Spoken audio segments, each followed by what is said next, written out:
The pencil is one of the most popular writing instruments ever invented. Billions of pencils are produced around the world every year, helping people write, draw, sketch, and create art. But have you ever wondered what actually goes inside a pencil? How does a tiny graphite core get perfectly placed inside a simple piece of wood? Today, we're going inside the factory to follow the journey. From raw graphite to the finished pencil. This is how pencils are made.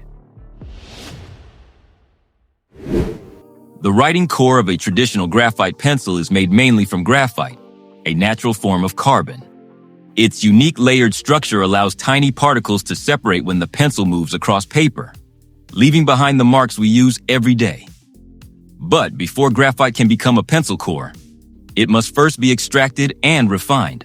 Natural graphite is found in mineral deposits created over millions of years. Some deposits are mined from the surface, while others require deep underground operations. One of the most important early discoveries of graphite happened in northern England during the 16th century. At that time, people used natural graphite directly for writing. However, its quality was inconsistent, and manufacturers needed a better solution. That solution came in 1795, when French inventor Nicolas Jacques Conté developed a method of mixing graphite powder with clay. This breakthrough allowed manufacturers to control the hardness and darkness of pencils. More clay creates a harder, lighter writing pencil. More graphite creates a softer, darker mark. That is why pencils come in different grades, such as H, HB, and B. Inside modern pencil factories, processed graphite arrives as a fine powder. It is carefully measured and mixed with clay according to a specific formula. Water is added, and powerful industrial mixers combine the materials until they become a smooth, uniform mixture. The consistency of this mixture is critical because even small differences can affect the way the pencil writes.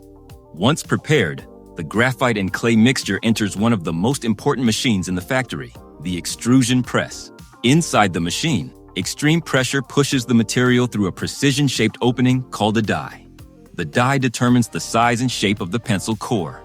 As the material comes out, it forms a long, continuous strand. For the first time, it begins to look like pencil lead.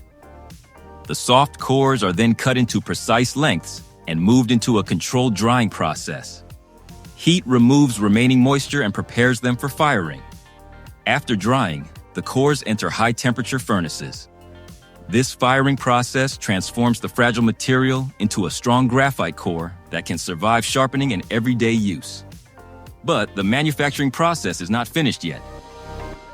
After firing, the graphite cores are strong enough for everyday use. Inside the fired cores are microscopic pores that can affect how smoothly they move across paper. To improve their performance, the cores pass through a heated wax treatment.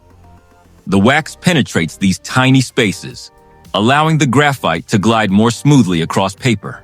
Any excess wax is removed, and the cores are inspected for cracks, damage, or dimensional irregularities. Now, the graphite is ready. But it still needs a body, and that body begins with wood. Choosing the right wood. The wooden body has two important jobs. It must protect the graphite core, while remaining strong enough to survive sharpening and everyday use. Cedar has traditionally been a popular choice because it is lightweight, stable, easy to machine, and relatively easy to sharpen. The wood arrives at the factory as thin, carefully prepared slats. Before production begins, the slats are checked for cracks, warping, and other defects. Then they move to the next stage. Precision machines cut long, narrow grooves into the surface of each wooden slat. Each groove will hold one graphite core. The depth and position have to be extremely accurate. Too shallow, and the core may not be secure. Too deep, and it may sit incorrectly inside the finished pencil. Once the grooves are prepared, a specialized adhesive is applied. Now everything is ready for assembly. A high-speed machine places the finished graphite cores into the grooves, one after another. Every core must remain straight and correctly positioned. Even a small alignment error can cause problems during sharpening. Once the grooves are filled, A second wooden slat is placed on top. The graphite is now enclosed between two layers of wood. The result is essentially a wooden sandwich, with multiple pencil cores running through the center. But the two slats still need to become one solid piece. Pressing and bonding. The assembled blocks enter a pressing system. Controlled pressure forces the wooden slats tightly together while the adhesive bonds them around the graphite cores. The blocks remain under pressure until the adhesive cures. Depending on the production system, controlled heat may also be used to speed up the process. Once the adhesive has fully set, the block is ready for machining. The bonded blocks move into precision milling machines. Rotating cutters remove excess wood and shape the block into individual pencil bodies. Round, triangular, and hexagonal designs can all be produced. The hexagonal shape is especially common because its flat surfaces provide a comfortable grip and help prevent the pencil from rolling away. As the cutters move through the block, several pencils are formed at once. The pencils pass through sanding and finishing equipment to remove small imperfections left by milling. The surface is then prepared for painting. Automated machines apply several thin layers of paint or protective coating. Each layer is dried before the next one is applied. The coating gives the pencil its familiar color, while also protecting the wood from everyday wear. A final clear coating may then be added to create a smoother, more durable surface. Now the pencil finally begins to look like the product we know, but it still needs its identity.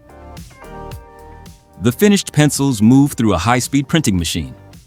Manufacturer names, product information, and graphite grades are printed directly onto the surface.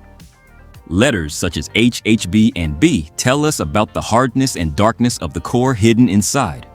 Harder grades produce lighter, more precise lines.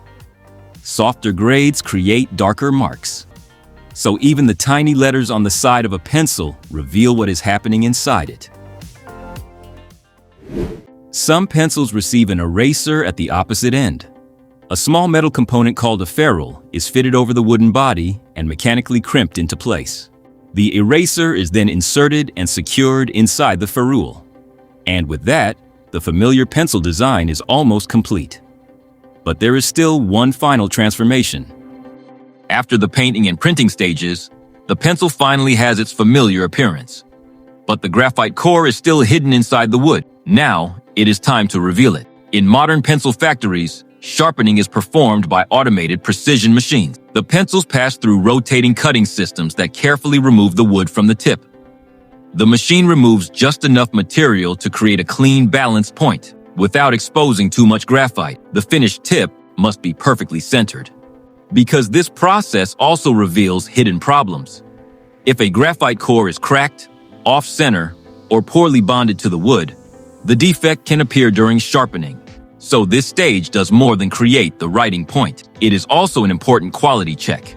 Before packaging, every batch of pencils goes through final inspection. The wooden body is checked for cracks, uneven surfaces, damaged paint, and printing errors. The graphite core is also tested. After all inspections are complete, only approved pencils move forward. Automated machines count and organize them for packaging. Some are packed individually. Others are placed into school packs, art sets, or larger boxes. The finished packages are labeled and prepared for shipment. From the factory, these simple writing tools travel around the world, reaching schools, offices, artists, and homes. And that completes the journey of a pencil. If you enjoyed this journey inside the factory, subscribe for more fascinating manufacturing stories. Until next time, keep exploring.